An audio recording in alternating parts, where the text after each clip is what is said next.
Mill-ġdid illum insellmulkom il-Konkatedral ta' San Ġwan il-Belt Valletta. Illejla nagħtu bidu għat-tridu tal-Għid 3 ijiem li matulhom infakru l-passjoni u l-mewt ta' Sidna Ġesu Kristu sa ma niċċelebraw il-qawmin tiegħu mill-mewt fl-Għid il-Kbir.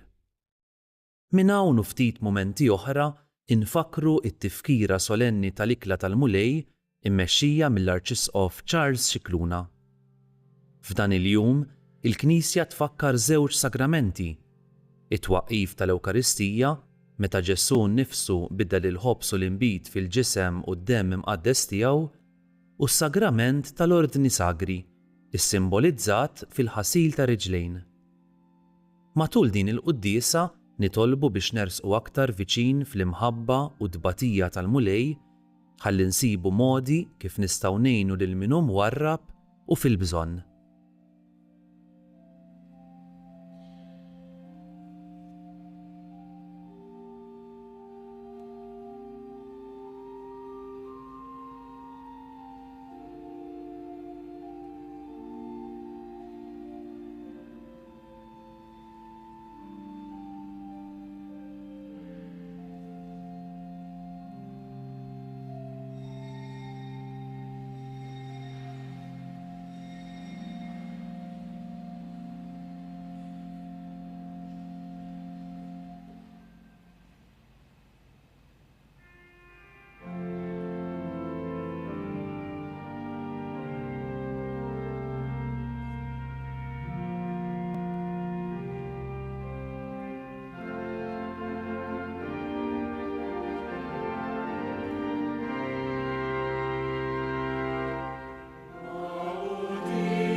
Fl-isem tal-Missier u tal-Iben u tal-Ispiritu Santu. Amen. Il-paċi ma'kom. I would like to greet our friends from abroad or those who speak English or other languages. You can follow the liturgy that will be in Maltese in the booklets, where you have the Maltese version and the English translation. Welcome to our celebrations as we start this sacred Triduum. We follow Jesus as he teaches us what it means to love and to give oneself. Aħna niċċelebraw dawn il-misteri qaddisa tal-imħabba ta' Ġesu. Jew nitlu fl-ispirtu ta' dawn il-ġranet qaddisa. U qabel xejn narfu li aħna għandna bżonn il-mulej. Li aħna il-qajna ir-rigal ta' ħajjitna minn għandu, maħniex sidien ta' ħajjitna, imma msejħin biex nagħtu ħajjitna. Nistqarra Alla li jista' kollox u lilkom ħuti, li jiena dnibt ħafna bil-ħsieb, bil-kliem, bil-emil u bil-ħallejt mirjieti. Tiegħi bl-akbar tiegħi. Għalhekk nitlob lill-imqadsa Marija dejjem Verġni, lill-anġlu l-qaddisin kollha u lilkom ħuti biex titolbu għalija lill-mulej Alla tagħna. Iħenna lina Alla li jista' kollox jaffrinna dnubietna u jwassalna l-ħajja ta' dejjem.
Gloria in excelsis Deo.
Nitolbu.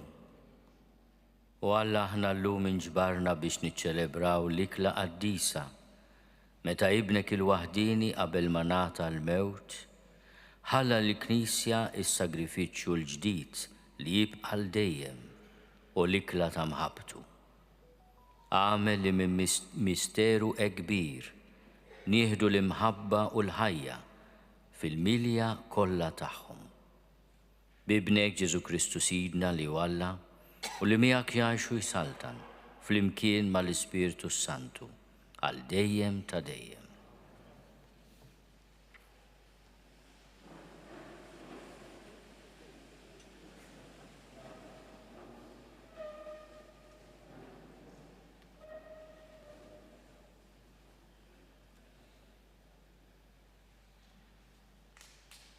Qari mill-ktieb tal-Eżodu.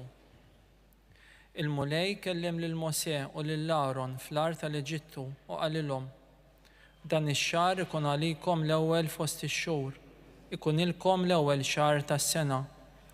Kellem lil ġema kollha ta' Iżrael u għidilhom: fl-10 ta' dan ix-xahar kull wieħed minnkom jieħu ħaruf kull familja, wieħed kull dar. Jekk il-familja tkun żgħira wisq biex tikluh kollu, wieħed jieħu l-ħaruf flimkien mal-ġar tiegħu l-eqreb lejn daru skont in-numru tan-nies, skont kemm kull wieħed jiflaħ jiekol. Hekk tqisuh il-ħaruf. Il-ħaruf ikun bla difett, raġel ta' dik is-sena. Tistgħu tieħdu minn naċ jew mill-mos. Intom iżommuh sal-14 ta' dax-xahar, meta l-ġema kollha ta' dar Iżrael toqtlu bejn inżul ix-xemx u d-dlam. Imbagħad jieħdu mid-demm tiegħu u jroxxuh fuq il-ġnub u l-blata tal-bibien ta' djar fejn ikunu se jiekluh. F'dik il-lejla għandhom jieklu l-laħam mixwi b'ħobż bla ħmira u b'ħaxix morr u tiklu hekk għaddejkom imħażma bil-qorq f'riġlejkom u l-ħatar f'idejkom u tikluh bl-għaġla. Din il-mogħdija tal-mulej għax f'dak il-lejl jien ngħaddi mill-art tal-Eġittu u nidrob lil kull minnu l-ewwel fost l-imweldin fl-art tal-Eġittu bnedmin u bejjem u nagħmel ħaq mill-allat kollha tal-Eġittu. Jien Jaħwe, id-demm ikun bħala sinjal tagħkom fuq id-djar fejn tkunu u jien x'in nara d-demm nibqa' għaddej u ebda marda ma tiġi teqritkom meta jien nidrob l-art tal-Eġittu. Dak il-jum ikun għalikom jum ta' tifkira u intom tħarsuh bħala festa tal-mulej. Iżommu din l-osservanza bħala liġi għażminijiet kollha li ġejjin. Verbum Domini.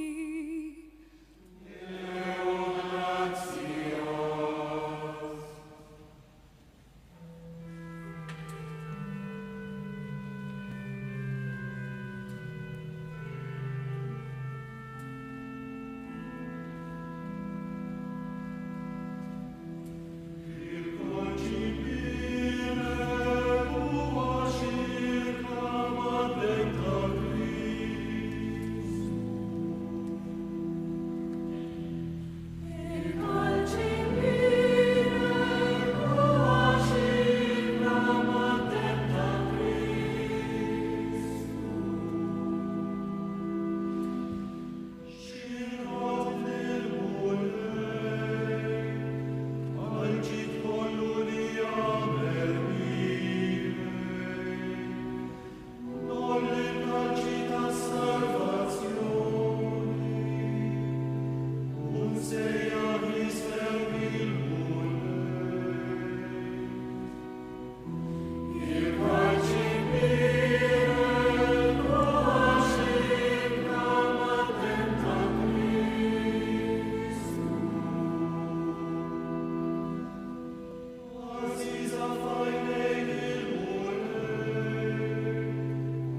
It-tieni qari mill-ewwel ittra ta' San Pawl Apostlu lil Korintin.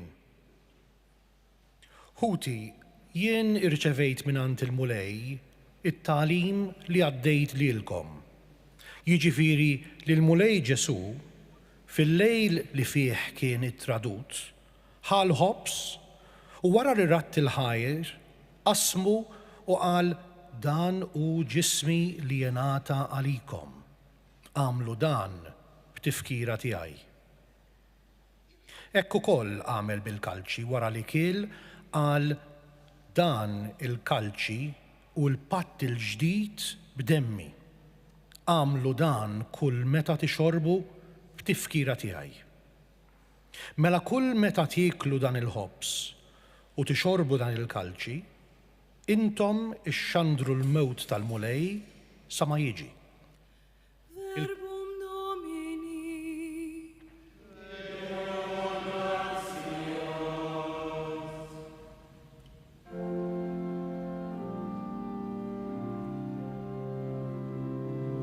Gloria te fir, gloria te fir, gloria te fir, mille Christu. Flimkien?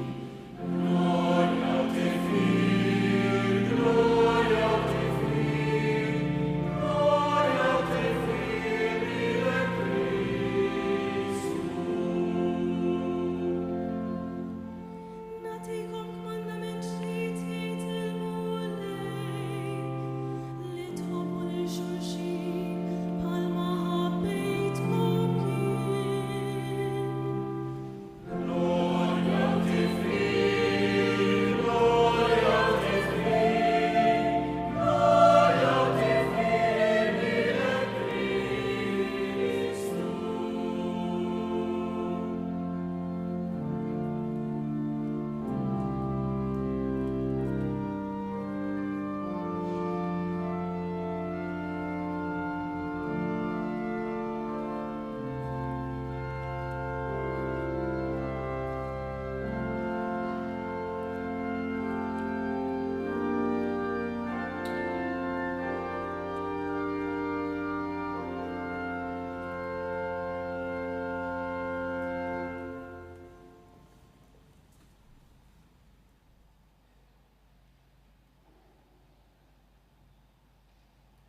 Il-mulej ma'kom.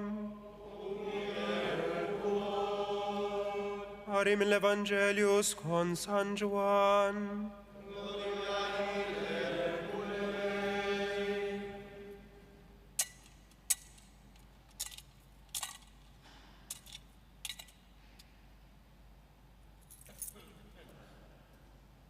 Qabel il-festa tal-Għid, billi kien jaf Ġesu li waslet is-sija tiegħu biex jgħaddi minn din id-dinja għalant il-missier u li kien ħab lil tiegħu li kienu fid-dinja ħabbhom għall-aħħar.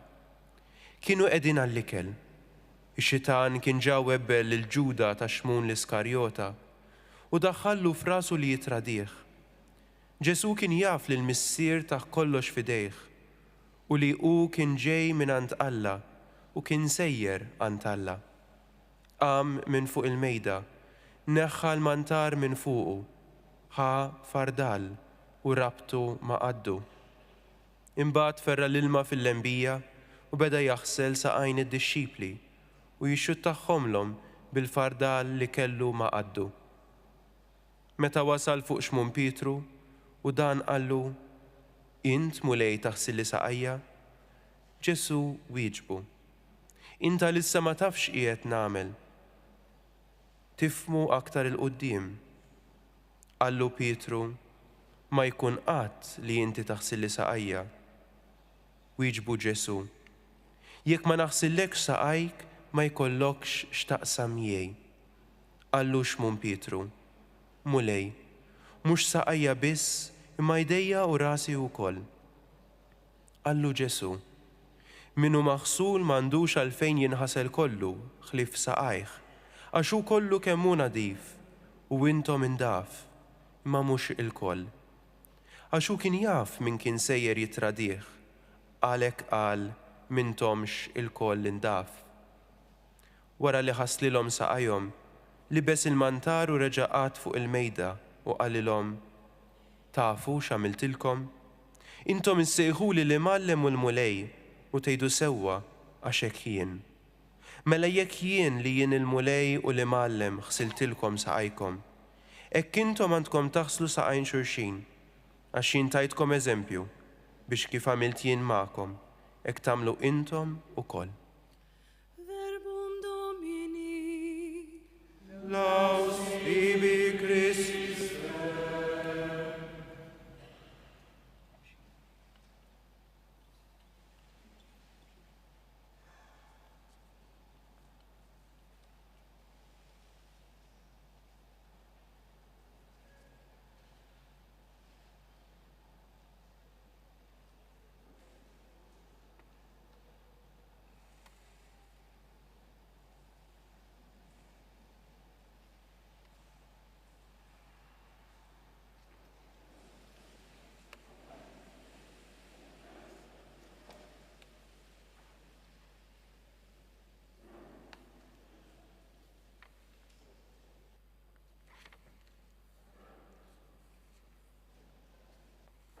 Int mulej taħsil li saqajja? Ġesu wieġbu: inti għalissa ma tafx qiegħed nagħmel jien. Tifmu aktar il-qudiem. Allu Pietru ma jkun qatt li inti taħsil li saqajja. Wieġbu Ġesu: jekk ma naħsillekx saqajk, ma jkollokx x'taqsam miegħi.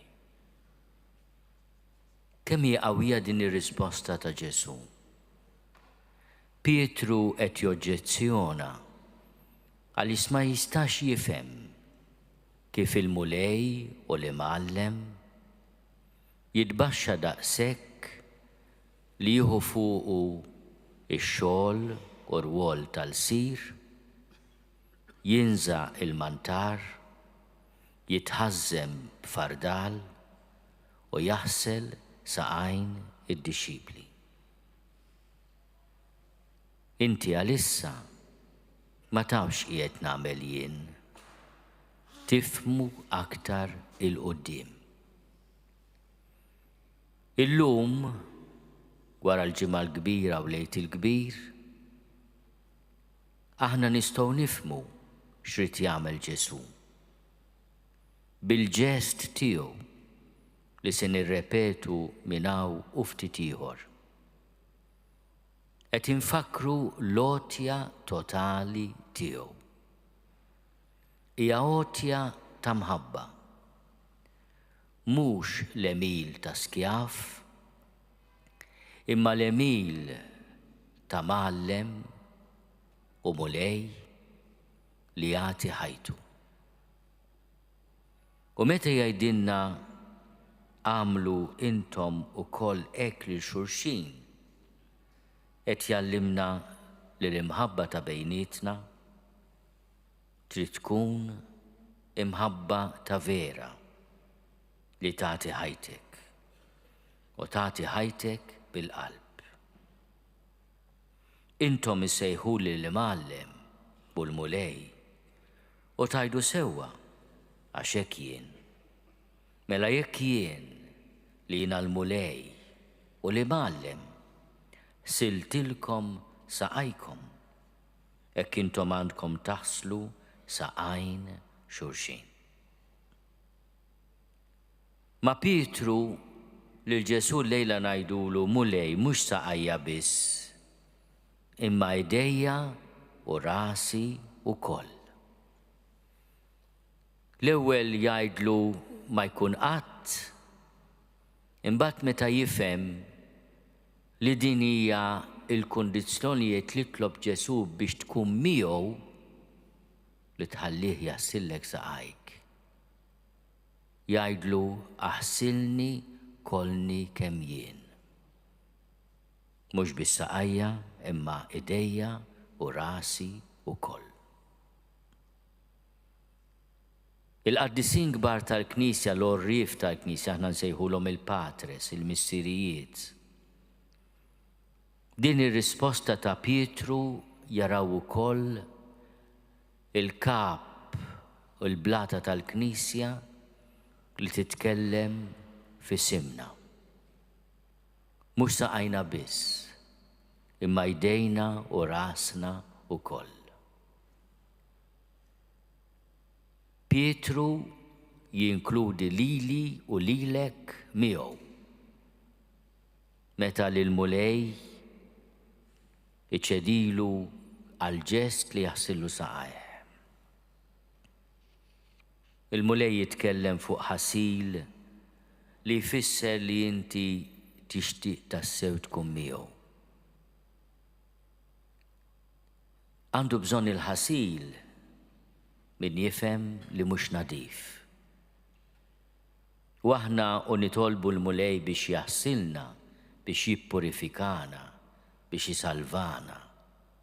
Qegħdin nammettu li għandna bżonnu biex jisaffina, biex jallimna xi tfisser tħobb. Illum nibdew dawn il-jiem qaddisa fejn nibdew nifhmu iżjed il-ġest ta' Ġesu. Għalissa ma tafx qiegħed nagħmel jien, tifhmu aktar il-qudiem. Nitolbu dan l-għarfien bħala grazzja kbira li kapaċi tbiddlilna qalbna minn qalb tal-ġebel tagħmilha qalb tal-laħam. Li tarrafna fejn għandna bżonn ninħasslu mill-mulej. Id-dnubiet li tagħhom għandna bżonn nitolbu maħfra. Il-maħfra li għandna bżonn nitolbu minn xulxin. Din is-sena ta' grazzja li hija s-sena tal-ġublew, ejjew nitolbu l-grazzja li aħna nidħlu fl-Ispirtu ta' Ġesu li meta ħabb lil dawk li kienu tiegħu ħabbhom għall-aħħar. U l-mulej iħobb anke meta jaf li se jkidduh, jitraduh u joqtluh. Forsi aħna nibżgħu minn din it-tip ta' mħabba. Imma ejjew nifhmu wkoll l-aħwa kemm aħna eżies għall-mulej li ħabna anke meta konna edewwa tiegħu. Illum qegħdin infakru mhux biss dan il-kmandament tal-imħabba imma twaqqif tal-Ewkaristija u tas-saċerdozju. Dawn it-tlieta taqadhom kelma waħda, imħabba. U l-istil ta' din l-imħabba hija l-imħabba li tagħti ħajtek. Ejjew nitolbu biex aħna f'dawn il-ġranet nifhmu iżjed flimkien ma' Pietru xi tfisser din l-imħabba.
Ħut jeżis illum qegħdin nagħtu bidu għaċ-ċelebrazzjoni tal-Għid tal-Iben il-Waħdini ta' Alla li hu l-Għid tagħna u slim tas-sewa lina. Inresqu qudiemu l-bżonnijiet tal-Knisja u tal-bnedmin kollha. Għal autoritajiet fil-Knisja, nitolbu għal Papa, għal isfijiet, is-saċerdoti u id-diakni biex jifmu dejjem iżjed li l-awtorità tagħhom hija waħda li taqdi biex tiwassal il-bnedmin lejn il-Missija.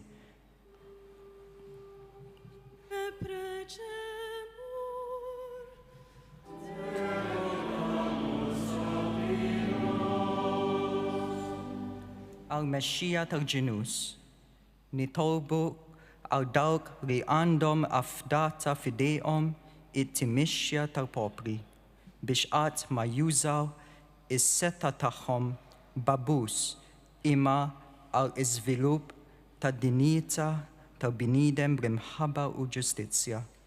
Dominum de precemur.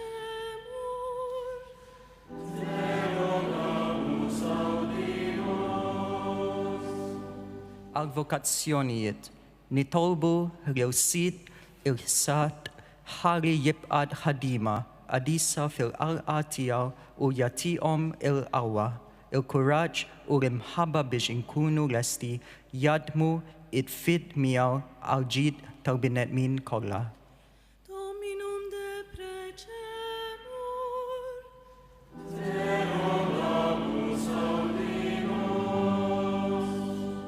Għal-familji, nitolbu għal-familji kollha biex fihom dejjem is-saltan l-imħabba u l-għaqda u biex fejn hemm id-diffikultajiet tibaħ dejjem l-istima, ir-rispett u l-ħeġġa għal-għaqda.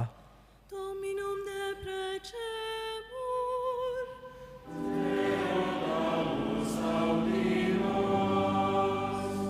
Għal dawk li huma ittraduti minn ħibihom. Nitolbu għal dawk li qegħdin issofru inġustizzi minħabba it-tradiment ta' min hu għażiż għalihom biex huma wkoll ikollhom il-ħila jaffru u jipatu għad-deni bil-ġid. Dominum de precemur.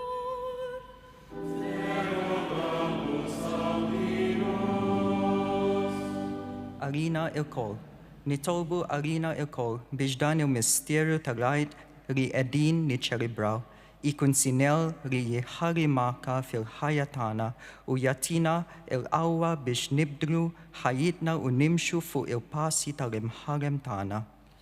Dominum de precemur.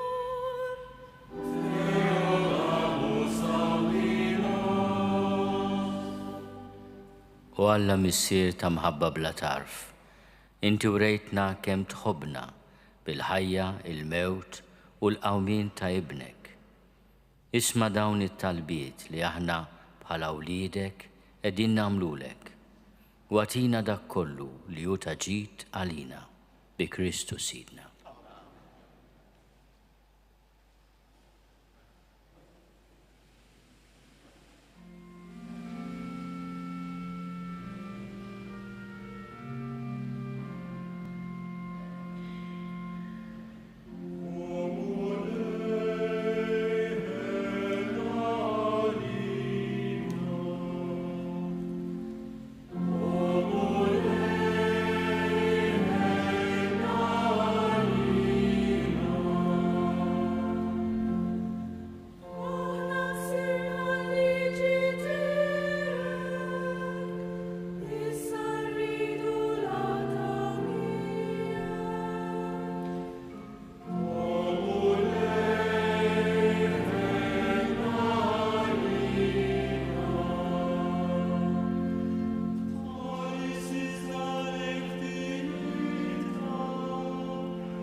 biex is-sagrifiċċju tiegħi u tagħkom ikun joġob lil Alla l-Missier li jista' kollox.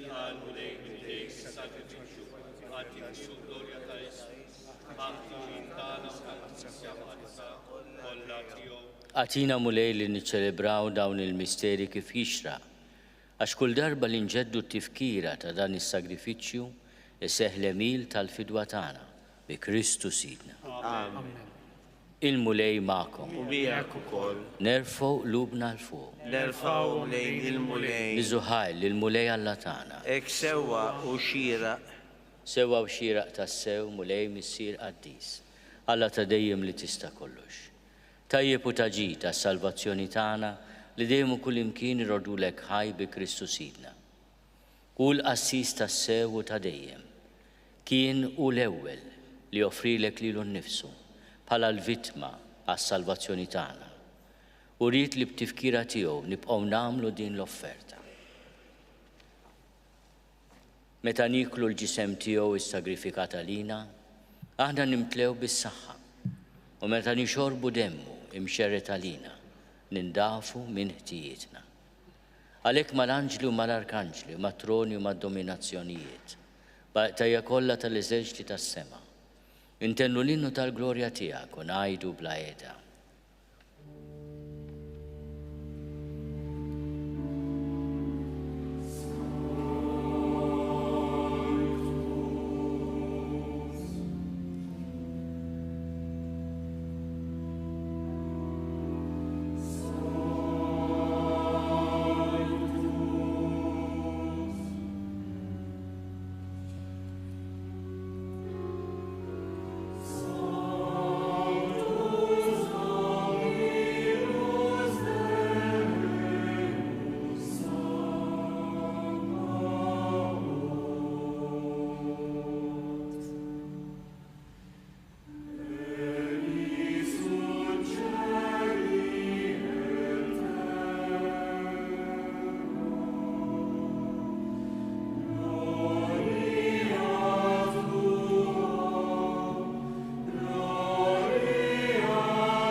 Missier ħanin Miċċo Kontana nitolbuk bibnek Ġesu Kristu Sidna, ilqgħu bierek dawn l-offerti safja u qaddisa li ġibna s-sagrifiċċju. Aħna nofruhomlok l-ewwel nett tal-Knisja tiegħek qaddisa u Kattolika, għatija slim ħarisa għaqada u mexxija mad-dinja kollha. Flimkien mal-qaddej tiegħek il-Papa Franġisku, miegħi qaddej tiegħek mingħajr ma jistħoli, mal-Isqof Joseph li qed jgħinni, mal-Isqof Anton u mal-isfijiet kollha li ħadnu jistqarru l-fidi vera u kattolika li għaddewna l-Apostli. Ftakar mulej fil-qaddejja tiegħek u f'daw kollha li jew madwarna. Inti taf tajjeb il-fidi u r-rabta tagħhom miegħek. Għalihom aħna nofrulek huma wkoll joffru dan is-sagrifiċċju ta' tifħir għal ġid tagħhom u ta' qrabathom biex jiġbu l-fidwa ta' ruħhom u jaqilgħu is-saħħa u s-salvazzjoni li jittamaw. Huma jresqu it-talb u x-xewqat tagħhom quddiemek Alla ta' dejjem ħaj u veru. imseħbin mal-Knisja kollha f'xirka waħda ta' mħabba, waqt li niċċelebraw il-jum qaddis li fih Sidna Ġesu Kristu ingħata lina, inġeddu bil-qima it-tifkira tal-glorjuża dejjem Verġni Marija, Alla u Sidna Ġesu Kristu, tal-arus tagħha San Giuseppe u tal-Apostli u l-Martri tiegħek, Pietru, Pawlu, Andrija, Ġagbu, Ġwanni, Tumas, Ġagbu, Filippu, Bartilmew, Mattew, Xmun u Taddew, Linu, Kletu, Klement, Sistu, Korneliju, Ċiprian, Lawrenz, Krisogonu, Ġwanni u Pawlu, Kozma u Damjan, u tal-qaddisin tiegħek kollha, għal-merti u t-talb tagħhom ejna f'kollox u ħarisna. Ilqa' nitolbuk mulej din l-offerta tagħna u tal-familja kollha tiegħek. Aħna nofru ilek fġieħ il-jum li fih Sidna Ġesu Kristu tal id-dixxipli tiegħu is-seta li ċċelebraw il-misteri tal-ġisem u d-dem tiegħu. Seddaq ħajjitna fis-sliem, eħlisna mit-telfin ta' dejjem u għodna fil-merħla tal-mażulin tiegħek. Birek u Alla nitolbuk din l-offerta, għamel li tkun kollha kemm tiegħek, wettaqa, qaddisha, ilqaħħa biex isir għalina l-ġisem u d-dem ta' ibnek il-Aziz, Sidna Ġesu Kristu.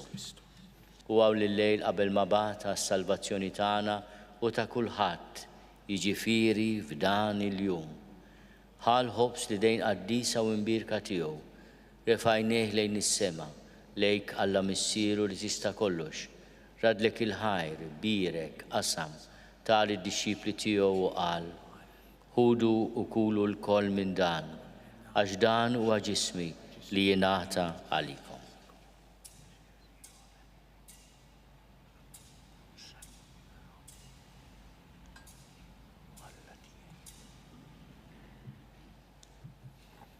Ekku kol wara l-ikla ħadan il-kalċi Aziz li dejn qaddisa u mbirka tiegħu, reġarat il-ħajr, birek, tal id-dixxipli tiegħu u qal, ħudu u ixorbu minnu l-koll, għax dan huwa l-kalċi ta' demmi tal-patt il-ġdid li jibqa' għal dejjem.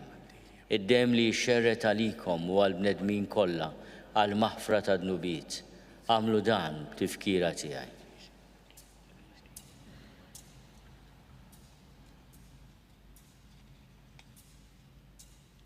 Dan hu l-misteru tal-fidi.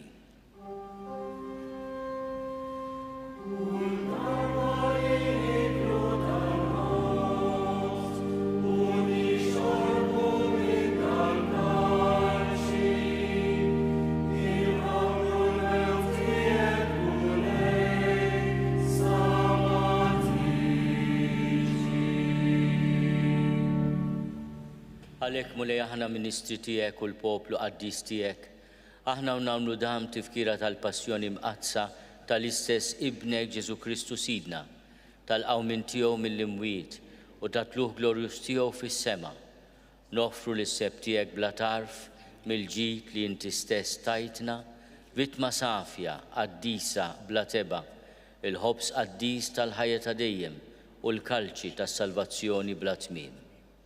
Ixħed fuqhom ħarsa ta' tjieba u sliem, ilqaħħom bħalma oġbok tilqa l-offerti tal-qaddej ġust tiegħek Abel, is-sagrifiċċju ta' missierna Abraham u s-sagrifiċċju li offrilek il-qassis il-kbir tiegħek Melkisedek, sagrifiċċju qaddis, vittma bla teba.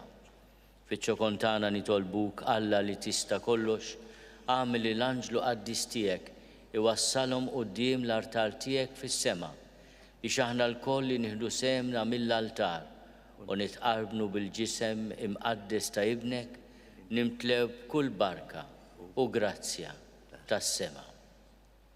Ftakar ukoll mulej fil-qaddejja tiegħek li telqu qabilna bis-sinjal tal-fidi li ħadu fil-mamudija u qegħdin jistrieħu fir-raqda tas-sliem. Ħenna li jom mulej u għati li l-om u l-dak kolla li jistriħu fi Kristu, Elena, id-dawl u slim. Linna u kol midimbin għaddejja tijek, li nittamaw fil-kotra tal-ħnina tijek, Atina sen fix-xirka tal-qaddisin apostli u martri tiegħek. Giovanni, Stefnu, Mattija, Barnaba, Ignazju, Alessandru, Marcellinu, Pietru, Felicita, Perpetua, Agata, Lucia, Agnese, Cecilia, Anastasia u tal-qaddisin tiegħek kollha. Daħħalna fil-wirt magħhom, mhux għall-merti tagħna, iżda l-ħnina u l-maħfra tiegħek bi Kristu Sidna. Bih mulejn dejjem taħlaq u tqaddes dan il-ġid kollu, timlih bil-ħajja, tbirku u tqasmu lilna. Bi Kristu, ma' Kristu u fi Kristu, jingħata lilek Alla missier li tista' kollox, flimkien mal-Ispirtu Santu, kull ġieħu glorja għal dejjem ta' dejjem. Ejjew nitolbu kif għallimna u ridna nagħmlu li ben ta' Alla Ġesu għas-salvazzjoni tagħna. Missierna li inti fis-smawiet jitqaddes ismek, tiġi saltnatek, ikun li trid int kif is-sema hekk fl-art.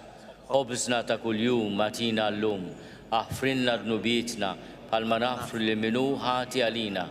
La ddaħħalniex fit-tiġrib, iżda eħlisna mid-deni. Eħlisna nitolbuk mulej minn kull deni. Għatina fit-tiebu ħnina tiegħek il-paċi fi żmienna, biex inkunu ħielsa dejjem mid-dnub u mħarsa minn kull inkwiet. Aħna u nistennew u nittamaw ilejna u l-miġja tas-Salvatur tagħna Ġesu Kristu. Mulej Ġesu Kristu li għat lill-apostli tiegħek, inħallilkom is-sliem, natikom is-sliem tiegħi, la tħares lejn dnubietna, iżda ħares lejn il-fidi tal-Knisja tiegħek. Għatija stimulaqda li int trid fiha, int li tgħixu s-saltan għal dejjem ta' dejjem. Amen. Il-paċi tal-mulej tkun dejjem magħkom. Għatu il-paċi lil xulxin.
Danu l-ħaruf talla, danu li neħid nubiet tad-dinja, ħennin dawk li huma mistiedna għall-ikla tal-ħaruf.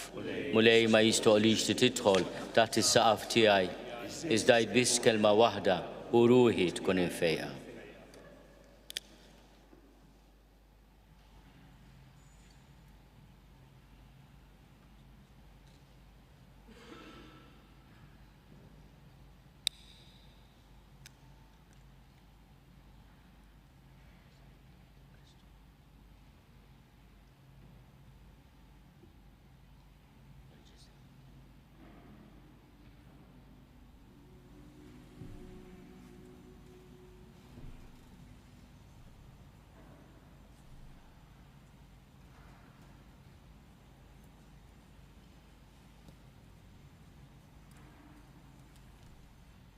It is nice to have all of you here at this celebration, but I would like to remind you that Holy Communion with the body of Christ is reserved only for Catholics. Those who wish to receive a blessing from the priest would come forward with hands crossed on the chest so that the priest would give the blessing.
fl-ikla ta' dejjem bi Kristu Sidna. Qegħdin fi knisja ġubilari, imma llum ukoll waqt li nkantaw l-innu sabiħ lill-Ewkaristija, mod speċjali it-Tantum Ergo dal-Misteru, il-Knisja tatina l-grazzja li nħafrulna it-pattija kollha ta' dnubietna, li nataw indulġenza plenarja. We are at this solemn moment when we adore Jesus Christ in the Eucharist. The Church grants a plenary indulgence for all those who with devotion follow the hymn that we are going to sing during the procession, especially the Tantum Ergo Sacramentum, the last two stanzas of this hymn, Pange Lingua Gloriosi.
Qabel intemmu din ix-xandira tal-lejla, infakkarkom li għada il-ġimgħa l-kbira l-Arċisqof se jmexxi l-uffiċċju tal-qari u t-tifħir ta' sbieħ il-jum fid-9:09 sa filgħodu għal darb'oħra minn ġewwa l-Konkatedral ta' San Ġwan.